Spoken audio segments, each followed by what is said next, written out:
हाँ जी सर, हमारे पास फ्लैग तो ये है कि एडवांट ऑफ द एडवांटेज बराबर हमें लाना है mod to the power n - 1 into n - 2 into advantage.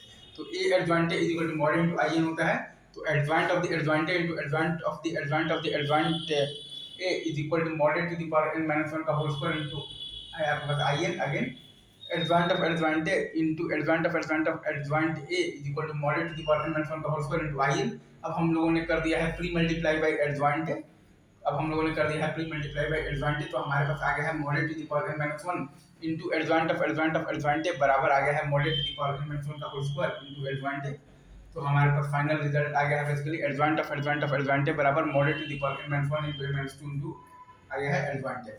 हमारे पास फाइनल रिजल्ट आ गया है एडवांटेज बराबर mod to the power n - 1 into n - 2 into advantage. Again मैं फिर से बोल देता हूँ, एडवांटेज बराबर हमें प्रूफ करना है mod to the power n - 1 into n - 2 into advantage. तो A advantage is equal to mod into I N.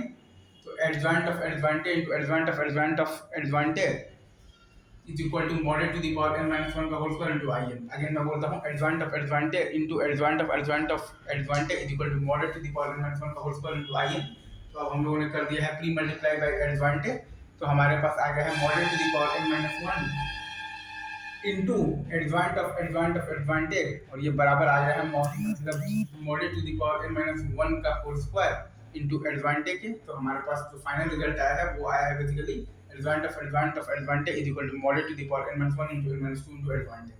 हमारे पास फाइनल रिजल्ट आया है बेसिकली एडवांटेज बराबर आया है mod to the power n - 1 into n - 2 into advantage. That's simple है। Thank you very much.